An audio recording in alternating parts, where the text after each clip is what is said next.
Bienvenue dans School TV, le MAG. Chaque semaine, nous mettons en lumière des initiatives qui façonnent l'avenir de l'éducation. Et cette semaine, je suis en compagnie de Cécilia Brio. Salut Cécilia. Salut Alix. Et voici le sommaire. Aujourd'hui, on vous offre une plongée dans l'univers du slam, une forme de poésie orale qui trouve sa place dans les initiatives éducatives. Comment cet art permet-il aux jeunes de s'exprimer autrement? Nous verrons en quoi il peut leur offrir un moyen d'explorer leurs pensées et de développer leur créativité. Et pour ce faire, nous avons le plaisir de recevoir Eureka, slameur professionnel. Nous reviendrons sur son parcours, bien sûr, et son engagement auprès des jeunes. Et dans ta loupe, Cécilia, de quoi nous parles-tu? Je vais vous parler de Lidl, qui est une slameuse très engagée auprès des jeunes. C'est parti pour une nouvelle émission.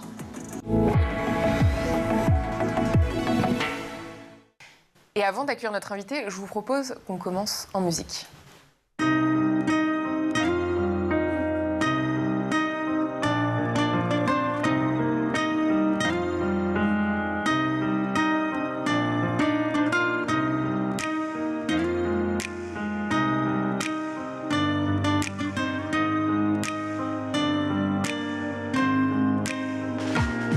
Je m'éveille aujourd'hui dès le lever du soleil, après une douce nuit de repos et de sommeil, dans une petite chambre à aucune autre pareille, une chambre toute rose aux nuances de vermeil, merveille. Mais il y a une chose que j'ignore, comment suis-je arrivé là, au milieu de ce décor? D'accord, c'est étonnant, mais ce qui l'est plus encore, c'est le fait que cette chambre est d'un immense confort. D'abord, chacun des murs composant cet intérieur est orné d'une peinture d'une incroyable splendeur, dont la chaude couleur est d'ailleurs mise en valeur par une douce lumière qui l'éclaire de l'intérieur. Dans l'air, je repère une agréable chaleur qui confère à l'atmosphère une note de douceur, et au cœur de cet air, une délicieuse odeur plus délicate et légère que le parfum d'une fleur. À qui peut appartenir cette jolie chambre rose au charme extraordinaire, à l'esthétique grandiose avec tant de caractère, d'élégance en toute chose? Quelle est la clé du mystère? C'est la question que je pose. À qui peut appartenir cette jolie chambre rose au charme extraordinaire, à l'esthétique grandiose avec tant de caractère, d'élégance en toute chose? Quelle est la clé du mystère de la chambre rose? Eureka, bonjour. Bonjour. Bienvenue. Merci.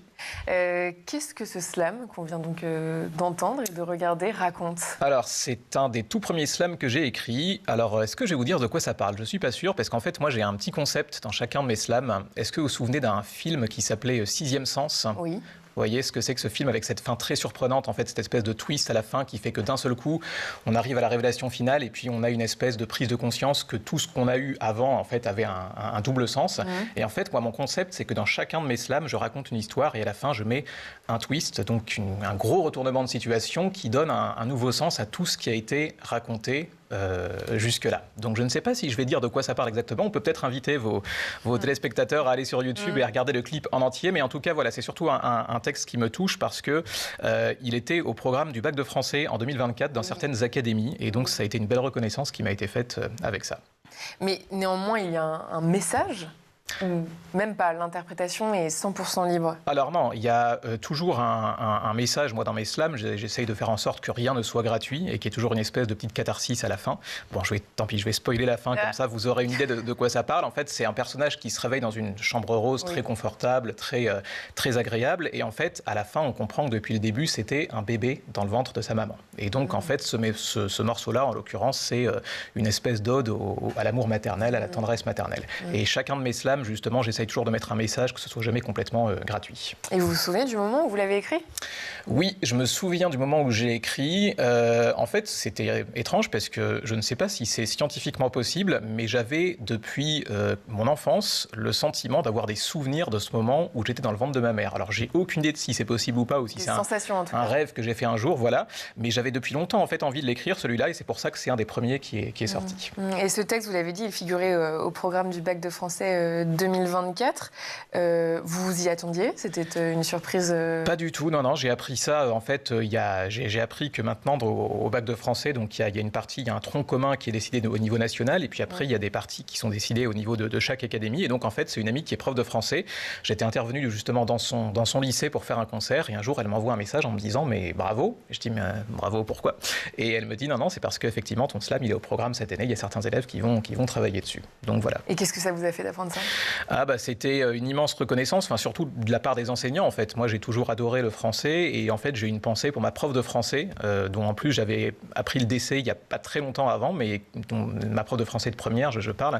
Et voilà, c'était du coup ça faisait un petit clin d'œil et c'était évidemment très gratifiant. Et à votre avis, pourquoi il a été sélectionné ? J'imagine que les gens ont trouvé qu'il était bien écrit, intéressant et qu'il était un peu touchant et émouvant. Et puis c'est vrai que moi j'ai un côté vraiment très perfectionniste. Quand j'écris mes slams, j'ai vraiment envie qu'il y ait que des rimes riches ou presque, que chaque mot soit à la juste place, etc. Donc j'imagine que c'est cette qualité d'écriture peut-être qui a été reconnue. Ouais. Pour revenir sur votre parcours, avant de devenir slammer, vous étiez journaliste radio. Oui. Comment est-ce qu'on passe du micro-radio à la scène ? Alors, on passe de l'un à l'autre parce que quand vous avez 18 ans et que vous rêvez d'être slammer, bizarrement, vos parents ne vous disent pas « mais vas-y, quelle bonne idée, fonce, on est avec toi ». C'est-à-dire que cette envie, elle était là Oui, en fait, depuis que j'étais au lycée, j'écoutais du slam, j'écrivais des textes dans ma chambre, parfois aussi en cours, mais il ne faut pas le dire. Et du coup, j'allais participer aussi à ce qu'on appelle des scènes ouvertes de slam, c'est-à-dire des soirées organisées dans des bars, dans des MJC, dans des cafés. Il y a une scène qui est ouverte toute la soirée, vous montez sur la scène, vous avez 3 minutes chrono pour interpréter un slam, un poème que vous avez écrit. Et à chaque fois que j'allais participer à ce genre de soirée, il y avait toujours quelqu'un à la fin pour me rattraper et pour me dire « Ah, mais ce que tu écris, c'est pas si mal, peut-être que tu pourrais essayer d'en faire ton métier ». Donc j'étais hyper fier et à la fois hyper terrorisé parce que tout le monde me disait « Mais la musique, c'est pas un vrai métier, tu pourras pas y arriver, c'est impossible de vivre de ça ». Et donc je m'étais fait une raison, je m'étais dit « Ok, c'est impossible de vivre de ça, donc je vais faire autre chose ». Donc la radio, c'était un premier moyen d'avoir accès à un métier où je pouvais parler, écouter de la musique, être un peu en lien avec le monde de la culture, mais c'était pas vraiment ma vocation. Et puis les années passaient, et puis tous les 1er janvier, je me disais « Bon, cette année, je vais oser me lancer », et j'arrivais au 31 décembre, rien ne s'était passé évidemment. Et en fait, il y a donc une grosse dizaine d'années maintenant, je devais me marier et ma future femme en fait de l'époque a choisi de partir très très peu de temps avant la date du mariage et pour moi en fait ça a été une espèce de choc et dans ce moment un peu où j'étais dans une espèce de gouffre en fait, je me suis dit là j'ai 2 choix, c'est soit je déprime jusqu'à la fin de mes jours, soit je transforme cette énergie que j'ai de tristesse, de colère, etc. en un truc positif. Et je me suis dit c'est quoi le cadeau caché en fait dans cette situation qui n'a pas du tout l'air d'être un cadeau pourtant. Et je me suis dit, en fait, là, pour la première fois, j'ai l'impression d'avoir plus rien à perdre. Et donc, je vais essayer de faire ce truc un peu fou.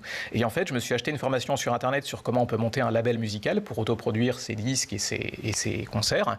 Et en fait, en l'espace d'1 an, j'avais gagné plusieurs prix musicaux. Et puis, je me suis rendu compte que des fois, on a plein de croyances limitantes dans la tête. Et en fait, il suffit d'un bon coup de pied au derrière, des fois, pour oser se lancer dans ce qui nous inspire. Et où est-ce que vous situez le slam ? C'est entre la poésie, le rap, la comédie ? C'est exactement ça. En fait, le slam, ça a été créé à Chicago dans les années 80, donc aux États-Unis. Et le principe de base, c'était Mark Kelly Smith, qui était un entrepreneur en bâtiment, qui avait envie, en fait, de faire sortir le slam, la poésie, des sphères un peu trop huppées, et d'avoir envie, en fait, d'avoir une forme un peu plus incarnée. Donc, la voix était mise en avant, les gestes étaient mis en avant. C'est une façon de démocratiser la poésie. Exactement. Et en fait, c'était au départ, ça existe d'ailleurs toujours en France, à Paris, à Lyon, dans toutes les grandes villes, vous avez ça, des soirées slam, ce que je décrivais juste avant, c'est-à-dire des soirées qui sont complètement gratuites. Vous avez des parents, des enfants, des grands-parents qui viennent pour dire un poème, un slam, un rap, etc. Et ils faisaient des concours en fait sur le principe de un texte dit, un vers offert, ce qui évidemment avait beaucoup de succès. Et donc aujourd'hui en France, c'est toujours le même principe. Dans les soirées slam, c'est un texte dit, un vers offert. Et donc oui, c'est ça, c'est une espèce de poésie plus en fait, où on va vraiment mettre l'accent aussi sur l'interprétation et sur l'émotion que peut générer pas seulement le fait de voir un texte écrit, mais de l'entendre en fait. Donc c'est-à-dire qu'il faut avoir un attrait pour la poésie. Alors, pas forcément, ça peut être une façon, quand j'interviens par exemple dans des collèges ou des lycées, ça peut être une façon de se réconcilier aussi avec la poésie, de ne pas voir ça juste comme un truc ennuyeux et sur une feuille, mais simplement justement de redécouvrir que la poésie est vraiment un truc vivant. Il y a plein de textes de Victor Hugo par exemple, ou des sonnets de Du Bellay. En fait, quand vous les lisez, c'est sympa, mais quand vous les entendez, la magie de la construction du poème fait que ça donne quelque chose qui peut être vraiment hyper actuel. Vous mettez ça sur une prod de rap par exemple, ça peut vraiment super bien tomber, quoi. Et qu'est-ce que, selon vous, le slam permet d'exprimer que d'autres formes ne permettent pas de formuler ? Moi, ce qui me touche vraiment, c'est que ce sont les mots qui sont mis en avant. Moi, j'ai toujours adoré la chanson à texte. Mes 2 idoles, quand j'étais petit, c'était Barbara et Brassens, parce que justement, je considérais que c'était d'abord des paroles bien écrites, une bonne chanson. C'est que mon avis, hein, mais moi, je considérais vraiment ça, quoi. Et donc, en fait, c'est vraiment cette espèce de retour à l'écriture, au fait du texte qui est mis en avant, là où dans beaucoup d'autres styles musicaux, qui sont hyper respectables aussi, bah, c'est plutôt est-ce que la musique va être entraînante. Là, c'est vraiment est-ce que l'histoire a du sens, est-ce que les mots sont bien choisis. Et moi, c'est ça. Tout valorise les mots, en fait. C'est ça qui me touche, en tout cas. Ouais. Votre nom de scène, Eureka, évoque l'idée donc d'une révélation, d'une surprise. Ce goût pour le retournement inattendu, vous m'en parliez en off, on le retrouve dans vos textes. Pourquoi est-ce que vous aimez tant surprendre ? Parce que je vous ai parlé de mon film culte tout à l'heure qui s'appelle Sixième Sens. Et en fait, je suis très très fan du réalisateur qui a fait Sixième Sens, qui s'appelle M. Night Shyamalan, qui pendant toute sa filmographie quasiment a fait que des films avec un twist à la fin. Et en fait, moi, quand j'étais ado, et aujourd'hui encore que je suis adulte, ce qui me fascine, c'est d'aller me poser devant son dernier film et de me dire, OK, c'est une espèce de jeu, il faut que je trouve avant toute la salle ce que va être le twist à la fin. Et en fait, il y a un côté vraiment ludique et interactif. Et dans les concerts, moi, mon grand plaisir, c'est de regarder les premiers rangs et de regarder la tête des gens au moment du twist, à la fin de chaque slam, et de me dire, tiens, est-ce que les gens avaient deviné ? Il y en a qui se poussaient du coude en disant, ah ouais, je savais que c'était ça. Il y a des gens qui sont hyper surpris et c'est moi qui suis au spectacle autant qu'eux, finalement. En fait, quand on va voir, quand on va écouter du slam, on est très attentif aux mots. Moi, en tout cas, j'essaye vraiment. Alors après, on fait un super boulot avec mes équipes musicales. J'ai 3 compositeurs qui sont formidables, qui font aussi un très très beau travail au niveau de la musique. Mais oui, le slam, par essence, ça s'adresse, je pense, à des gens qui d'abord privilégient l'écoute du texte. Ouais. Vous avez étudié le cinéma. Ouais. Comment cette culture influence la façon dont vous écrivez ?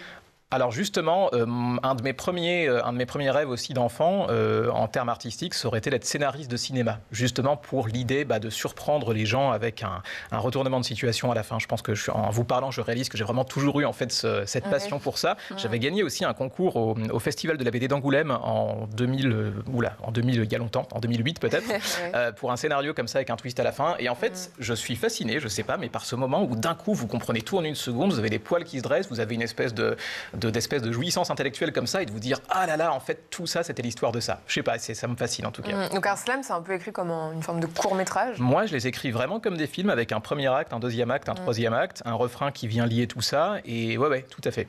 Et en concert vous proposez aussi un univers visuel très fort avec des dessins animés projetés. C'est ça en fait. Pourquoi ce choix ? Qu'est-ce que ça apporte à la performance ? Le slam, c'est... Alors moi je m'efforce de faire un slam qui s'adresse à tout le monde et y compris aux néophytes, c'est-à-dire aux gens qui n'auraient pas écouté du slam spontanément, voire qui ont des a priori par rapport à ça. Et l'idée, c'est toujours de leur dire comment je peux leur permettre au maximum de rentrer dans cet univers, même si le soir du concert, ils ont juste été traînés de force par leur mari ou par leur femme. En fait, comment est-ce qu'ils peuvent passer un bon moment ? Et donc, le dessin animé, c'est une façon visuellement aussi d'accrocher les gens et de leur permettre d'être encore plus immergés dans l'histoire. Dessin réalisé par une illustratrice. C'est ça, qui s'appelle Léa Fabreguette, qui habite à Lyon aussi et qui, justement, m'a fait un merveilleux travail en fait sur chaque slam, un petit dessin animé qui est synchronisé à la seconde près avec les mots, les rythmes, les émotions. Et ouais, ça permet d'avoir un vrai spectacle visuel. Dans les festivals, par exemple, où les gens vont voir des concerts, puis ils peuvent s'absenter et tout, je constate que voilà, ça permet aux gens vraiment de rester beaucoup plus captifs par rapport au concert. Mais donc on trouve qui dans votre public ? Eh bien, ça, c'est ma grande fierté, c'est qu'on trouve tout le monde. C'est-à-dire que dans mon public, j'ai des gens qui n'écoutent jamais de slam, des amateurs de rap et de hip-hop pur et dur, j'ai des enfants, j'ai des grands-parents, j'ai des parents. Alors moi, la phrase qui revient le plus à la sortie de mes concerts, c'est d'habitude, j'aime pas le slam, mais ça, j'aime bien. Et en fait, c'est ça, c'est j'ai toujours poursuivi l'objectif de me dire j'ai envie en fait de montrer aux gens, même à des gens qui n'auraient pas forcément l'attrait pour ça, que ça peut être beau justement quand on prend le temps de raconter une belle histoire. Il y a un côté conteur un peu aussi. C'est ça, exactement. Ouais. C'est sûr. Et comment vous expliquez que le slam n'est pas assez populaire en France ? Qu'est-ce qui fait que... C'est une excellente question. C'est vrai qu'on est très peu de slammers, je pense, à vivre vraiment de notre métier à plein temps, parce que déjà, c'est quelque chose qui est finalement, je pense que les médias, par exemple, se sont emparés de la figure de Grand Corps Malade, qui a énormément de talent, et peut-être se sont dit, le slam, c'est ça. Mais même s'il a beaucoup de talent, c'est comme si vous me disiez, la chanson française, c'est ça. Moi, la chanson française, c'est Renaud, Mylène Farmer, il y a un gap entre les deux déjà, et pourtant, c'est la chanson française dans les deux cas. Et donc, en fait, il y a autant de sensibilité dans le slam que dans la chanson française. C'est réducteur de dire que le slam, c'est Grand Corps Malade. Déjà, je suis très content que ce soit lui qui le représente, parce qu'il est plein de talent, encore une fois. Mais, vous diriez, par exemple, il y a une grande différence entre ce qu'il fait et ce que vous faites ? Moi, je suis sur un slam qui est un petit peu construit différemment. J'ai quelque chose de beaucoup plus rythmé, avec un vrai flow, avec une vraie façon de poser les rythmes et les rimes. C'est presque parler. Grand Corps Malade. Oui, c'est ça. Alors moi, c'est parlé aussi, mais il y a... presque déclamé de votre côté. C'est ça, il y a plus un effet de rythme. Après, il ne faut pas que je dise de bêtises, il a fait sans doute plein de morceaux aussi où il cherche comme ça des effets de rythme. Mais après, c'est juste de la sensibilité d'écriture et des choses qui permettent d'avoir des résultats très différents, en effet. Ouais. Restez avec nous, on parlera tout à l'heure de la transmission aux jeunes, mais tout de suite, c'est la loupe de Cécilia.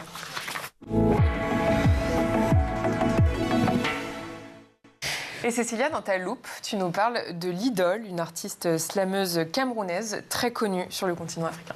Oui, tout à fait. Elle s'appelle Dolly Sorel Nwafo. Elle est autrice, compositrice camerounaise très connue et donc slameuse. À seulement 30 ans, elle a déjà conquis le cœur de près d'1 million d'abonnés sur les réseaux. Et sur ses comptes, elle partage sa passion pour le slam et les mots à celles et ceux qui la suivent. On écoute un petit morceau. En français, on dit « je te choisis ». Toi. En slam, on dit « tu m'as tendu la main au moment où je m'y attendais le moins. Tu m'as souri dans le noir, mais mon cœur était témoin. Je suis tombée pour toi et sans trop savoir pourquoi, je t'ai aimé comme si j'aimais pour la première fois. Et s'il faille gravir des monts, à tes côtés ce sera dément. Avec toi, j'ai appris que je t'aime, c'était beaucoup plus que des mots, car le tien m'a redonné le sourire. Et j'ai eu peur de te le dire. Je voulais pas qu'il s'envole, alors j'ai préféré l'écrire. Et tu m'as dit I love you, just the way you are, sans un sou. Mais comment résister à un cœur qui te crie sans cesse I need you? Et si un jour la mort nous sépare, je t'aimerai encore et encore. On aura beau tout me prendre, mais toi, t'auras toujours mon cœur. Idole. Mais avant d'être connue sur les réseaux, elle a enchaîné les performances sur scène et sur les plateaux télé. En 2016, elle participe à une émission célèbre de télévision qui s'appelle l'Afrique, un incroyable talent, ce qui lui a permis de partager sa passion et de se faire connaître. Alors une visibilité qui lui a aussi permis d'être membre du jury de la Coupe d'Afrique de poésie slam en 2018. Et la même année, elle enregistre son tout premier album, Slam Therapy. Oui, et sa Slam Therapy, elle essaie de la transmettre autour d'elle. Oui, Alix, en fait, le slam, ça l'a aidé. Ça a aidé cette ancienne élève introvertie à soigner ses mots MAUX par des mots MOTS et à prendre confiance en elle. Alors, pour soigner les mots des autres et pour rendre le slam plus accessible, elle anime des ateliers d'écriture pour coacher et faire émerger les talents de demain. Autre projet phare de l'artiste, le Science Slam Cameroun, qu'elle coordonne. Alors, c'est un spectacle qui est organisé chaque année dans le pays et qui offre la possibilité à des étudiants-chercheurs et à des scientifiques de monter sur scène et de partager leur savoir sous forme de slam. Alors, Eureka, petite question pour vous. Est-ce que vous pensez qu'on devrait proposer obligatoirement des cours en slam pour faciliter l'apprentissage des connaissances? Alors, obligatoirement, je ne sais pas. Par contre, ça pourrait être une bonne option pour les élèves un peu décrocheurs. Je pense que c'est une bonne option à essayer pour capter leur attention. Moi, des fois, quand je fais des ateliers dans des collèges ou des lycées, il y a des élèves qui participent à fond. Et à la fin, le prof ou la prof vient me voir et me dit « Mais tu sais que lui ou elle, d'habitude, on l'entend absolument jamais. » Donc, je pense que c'est une autre façon de proposer et qui peut être intéressante dans certains cas. Plus ludique. Et justement, vous intervenez souvent dans les établissements scolaires. Comment est-ce que vous expliquez le slam aux élèves ? Alors, je commence par leur raconter la petite histoire du slam que je vous ai racontée juste avant, donc l'histoire de Mark Kelly Smith avec un texte dit, un verre offert, donc ça leur parle plutôt pas mal en général. Et puis ensuite, je leur fais un ou deux petits extraits de mon concert en live pour qu'ils aient vraiment un aperçu d'une performance slamée. Donc c'est parfois. Et d'emblée, ils sont réceptifs ? Alors, il y a de tout. Il y a de l'étonnement, il y a de l'amusement, il y a des gens il y a des élèves qui rentrent tout de suite à fond dedans. Enfin, il y a des réactions extrêmement diverses, mais au bout d'une minute, en général, ils sont tous captifs, passés la séquence un peu de surprise. Et puis ensuite, on fait des jeux interactifs sur les rimes, sur le rythme. Et puis le challenge qu'on se donne, en fait, je fais des interventions d'1h30, donc de la 6e à la terminale. Et le défi qu'on se donne à la fin, c'est d'avoir créé notre propre texte de slam sur un thème que le professeur a choisi ou sur un thème comme ça qui nous vient sur le moment. Et en fait, moi, mon grand plaisir, c'est qu'au début, beaucoup d'élèves disent « Mais on n'y arrivera jamais en 1h30, c'est pas possible. Déjà, on a des difficultés en français. » Et justement, qu'est-ce que vous leur dites pour qu'ils osent se lancer ? Alors, je leur dis « Faites-moi confiance, parce que là, on va utiliser justement une autre façon de faire des rimes, de faire du rythme que vous ne connaissez pas et qui va peut-être davantage vous parler. Et à la fin, en général, les élèves sont plutôt hyper contents. On reprend le slam tous ensemble dans la classe, ça tape des mains, on fait plusieurs groupes pour faire plusieurs voix d'interprétation et en général, ça fonctionne super bien. Et qu'est-ce que ça vous apporte à vous, en tant qu'artiste, de les voir slammer leurs propres mots? Alors déjà, ça m'apporte ça m'apporte le fait de passer de « j'en suis pas capable » à « ah, en fait, j'ai fait un truc là qu'il y a une demi-heure, je pensais impossible pour moi ». Donc ça, c'est vraiment un truc qui me touche. C'est au moment où vous réalisez que vous êtes capable de beaucoup plus que ce que vous pouvez faire. Et après, c'est aussi, moi, j'ai toujours adoré justement la langue française et c'est l'occasion parfois, en fait, pour eux de redécouvrir des mots qu'ils n'utilisent pas souvent ou des expressions qu'ils connaissent pas forcément, d'enrichir un petit peu le vocabulaire et ouais, ça me parle aussi. Est-ce que certains vous ont marqué? Et si oui, est-ce que vous pouvez nous parler d'un ou plusieurs élèves? C'est surtout des élèves qui se révèlent en général, qui sont très très timides. Alors moi je les vois pas timides parce que je les vois en train de slammer et ça a l'air de super bien se passer. Mais c'est beaucoup ce genre de réaction à la fin. J'ai pas une histoire en tête à vous raconter. Il n'y a pas un slam qui vous a plus marqué qu'un autre? Non, après alors c'est beaucoup. Un thème peut-être? Ouais, on fait beaucoup de thèmes différents. On fait des choses sur le harcèlement, sur le climat, sur même des thématiques plus positives, sur l'idée de s'écouter. Moi j'ai vraiment un leitmotiv qui est lié à mon histoire personnelle et à ma reconversion pro. C'est vraiment l'idée d'oser s'écouter, d'oser trouver sa voie, d'oser vivre ses rêves en fait et se mettre à l'écoute de sa petite voix intérieure et pas du murmure autour qui nous dit t'es pas capable, c'est impossible, il y a trop de difficultés, etc. Et en fait, c'est souvent des témoignages qui viennent après. Sur les réseaux sociaux, le soir, je rentre chez moi et sur Insta ou sur TikTok, j'ai des messages de gamins qui me disent en fait, c'est la première fois de ma vie que je m'intéresse à un cours. Ça, on me l'a sorti, par exemple. Ou, ça, c'est quand même très satisfaisant. Ça, c'est très, très gratifiant et c'est très touchant. Et puis, j'ai fait écouter votre slam à mes parents. Ils aiment bien aussi. C'est la première fois qu'on écoute un truc en commun. Ça, ça me parle aussi. Donc, ouais. Et ils l'écrivent, mais est-ce qu'ils le déclament aussi? Est-ce que oui, vous les enregistrez? Alors, ça dépend de la volonté des enseignants. Quand j'interviens de manière un peu plus continue, on prend le temps de faire ça, de faire une production qui sera vraiment enregistrée. Parce que traditionnellement, c'est un atelier one-shot. C'est ça, on fait un slam collectif avec la classe, mais après il y a des demandes d'enseignants qui peuvent être, on va faire quelque chose de plus long. Ce que j'aime bien aussi, c'est faire des slams avec plusieurs classes, tout un niveau par exemple. Vous prenez tout le niveau 3e ou tout le niveau seconde, et en fait chaque classe écrit son slam, et à la fin de la journée, on fait un concert devant les parents, devant les profs, et en fait, mis bout à bout, ça fait une espèce de fresque slamée, donc ils découvrent les slams des autres classes, et ouais, ça crée quelque chose de touchant. Dans le cadre des commémorations des 80 ans de la Libération, vous avez accompagné des élèves d'école primaire dans l'écriture et l'interprétation d'un slam collectif. C'est ça. Ce projet s'appelle « De la libération à la liberté ». Quel est le but de cette initiative? Alors, c'est une commune à côté de Lyon qui s'appelle Charlie, avec un Y à la fin, et en fait, qui m'a lancé ce défi, justement, d'intégrer du slam pour la première fois. Je crois que c'est la première commune en France qui va le faire, si je dis pas de bêtises, à intégrer justement une notion de slam à ces commémorations du 8 mai 2025, pour les 80 ans du 8 mai 45. Et donc, en fait, je suis allé faire une dizaine d'heures d'ateliers dans l'école publique et l'école primaire de la ville, et l'école publique et l'école privée, de la ville. Et devant les CM1, CM2, on a construit un slam, et puis après, alors au moment où il s'est agi de trouver des volontaires pour l'interpréter devant tout le monde, le monument aux morts, la mairie, etc., là c'était un tout petit peu plus timide. En plus c'était un pont, donc il y avait des fois des élèves qui n'étaient pas disponibles, mais il y aura quand même une bonne soixantaine d'élèves avec moi ce jour-là. Voilà, donc on va essayer de faire quelque chose de chouette pour faire vibrer justement ce quelles émotions justement ils ont voulu transmettre? Est-ce qu'ils ont décidé d'ailleurs de messages à transmettre? Oui, alors l'idée c'était plutôt en fait de rendre hommage aux anciens. C'est une dynamique qui a apparu assez spontanément. En fait, les institutrices des deux écoles avaient très bien travaillé en amont avec eux pour leur resituer le contexte historique, de sorte que quand je suis arrivé, il n'y avait vraiment plus que le travail de mise en forme de slam à faire. Et du coup, je pense que ce qui me frappe dans le texte qu'on a écrit ensemble, c'est vraiment cette idée de réaliser en fait que si on est dans un pays libre aujourd'hui, c'est grâce à nos aînés, grâce à nos anciens. Et c'est ça qui ressort principalement. Et justement, pour en revenir à vous, votre texte parle de thèmes universels, intergénérationnels. Comment est-ce que vous choisissez vos thèmes? Alors sur ce critère-là, précisément, c'est l'idée de surtout pas faire un slam qui soit clivant ou qui soit engagé comme on peut l'entendre en tout cas. Moi, ça ne m'intéresse pas de dire aux gens ce qu'ils doivent penser ou pour qui ils doivent voter. Je n'ai pas à leur dire ça. Par contre, si je peux leur apporter un truc positif dans leur vie, c'est-à-dire justement cette notion de des fois il y a des moments difficiles et puis il y a une lumière au bout du tunnel, ou des fois ça peut être des choses aussi beaucoup plus légères, mais en tout cas c'est toujours le critère de se dire est-ce que ce slam, il peut parler à quelqu'un de gauche, de droite, jeune, vieux, blanc, noir, etc. etc. Voilà, j'essaye toujours de parler des grandes étapes de la vie et c'est un bon moyen de toucher tout le monde. De fédérer. C'est ça. Et vous pensez à qui quand vous écrivez ?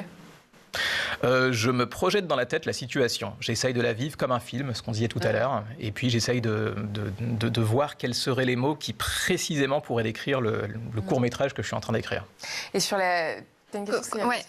Comment, combien de temps vous mettez pour écrire un slam Alors, je vais vous donner une durée qui va vous paraître très très longue parce que, en fait, je n'écris que 15 minutes à peu près par jour. J'écris le soir en général en fin de journée, le reste du temps... tous les jours. Mais tous les jours, c'est ça. C'est une discipline. Et en fait, l'avantage de n'écrire qu'un quart d'heure par jour, c'est qu'en fait, donc j'écris la version qui me paraît la meilleure, je l'enregistre sur mon dictaphone de téléphone et après, j'ai le temps d'oublier pendant la nuit et pendant la journée d'après. Ce qui fait que quand je reviens dessus, j'ai tout de suite un regard neuf et c'est beaucoup plus efficace qu'au début quand je bloquais pendant 2 heures sur une feuille et puis à la fin, je voyais plus ce qui était bon ou pas. Là, directement, j'ai le regard un peu neuf de l'auditeur et ça me permet de construire beaucoup plus vite. Donc ça va faire à peu près entre 2 et 3 mois pour un texte à ce rythme-là de un quart d'heure par jour, sachant que j'avance en général aussi 2 textes en même temps. Donc finalement, voilà, ça fait une moyenne qui est à peu près satisfaisante quand même. Et vous travaillez avec des outils particuliers, des dictionnaires de rimes ou J'ai encore un dictionnaire de rimes papier, tout à fait, pour m'aider quand il y a trois mots avec la même rime et je me dis il en faudrait un 4e, qu'est-ce qui pourrait aller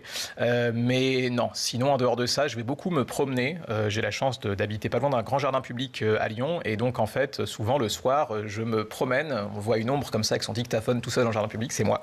Et donc, tu parles tout seul, exactement. Alors j'écoute plus que je ne parle. Donc normalement, c'est pas un truc spécialement flippant pour les gens autour, mais en fait, j'aime bien, je sais pas, le fait d'être en mouvement, ouais, ça me permet aussi de faire venir des idées plutôt que de rester statique. Et qu'est-ce qui fait un bon slam ? C'est pour moi, comme toute œuvre d'art, le but d'un artiste, à mon sens, ça devrait être de générer une émotion. Quelle que soit l'émotion, que ce soit un frisson, que ce soit un rire, que ce soit des larmes. Mais pour moi, quand j'ai des gens qui me disent soit j'ai pleuré à la fin de ce morceau, soit j'ai revécu tel événement de ma vie, l'émotion, en fait, quelle qu'elle soit, pour moi, c'est gagné. Et vous diriez que originellement, vous écrivez plutôt pour être lu ou pour être écouté ? J'écris vraiment pour être écouté, parce que le slam, c'est ça, c'est vraiment de la poésie faite pour être entendue d'abord. Donc non, c'est vraiment, moi, le résultat audio qui m'intéresse. Vous avez déjà conquis la scène indépendante, les écoles, les festivals. Est-ce que vous avez d'autres rêves à accomplir ? Est-ce que l'envie d'être romancier, peut-être ? Alors, pas forcément. J'ai plutôt envie de rester focus sur ma première discipline du slam, d'augmenter ma visibilité, ma notoriété pour pouvoir faire des salles de plus en plus grandes, parce que je constate que quand je vais dans des municipalités, en fait, j'arrive à remplir des salles et je me dis, je pense que je peux encore améliorer, on va dire, ma notoriété. Il faut savoir que je fais tout seul. Je me suis créé un label et je fais tout de A à Z. Comment s'appelle votre label ? Comme je m'appelle Eureka, le label s'appelle J'ai Trouvé Production, tout simplement. Très bien. Et donc, c'est une toute petite structure où je suis tout seul dedans. Je fais tout de A à Z. Mais c'est aussi ma fierté parce que j'ai eu des propositions par le passé de rachat par des majors, mais ça implique de céder beaucoup de choses, y compris votre image, ne serait-ce que le droit de faire des concerts ou pas. Une fois que vous avez signé un contrat d'artiste, c'est plus vous qui décidez si vous acceptez. Vous allez peut-être développer d'autres artistes, d'autres slammeurs ? Par contre, ça, c'est un truc qui me brancherait. Ouais. Le jour où j'ai plus envie de monter sur scène... C'est un label qui est consacré au slam, on est d'accord ? Je suis tout seul dedans. Donc, oui, mais à l'avenir, si vous produisez d'autres artistes, ce seront des slammeurs. Ouais, en tout cas des artistes où les mots seront importants. Ça pourrait être de la chanson si je produis un jour un autre artiste, mais je pense que par envie, ce sera vraiment de mettre soit de la chanson à texte, soit du slam. Peut-être l'étape d'après. Peut-être. Merci beaucoup, Eureka. Avec plaisir. Merci. Eureka, slammeur professionnel. Et merci à toi, Cécilia. Je te dis à demain. Merci, à demain. À demain pour une nouvelle émission.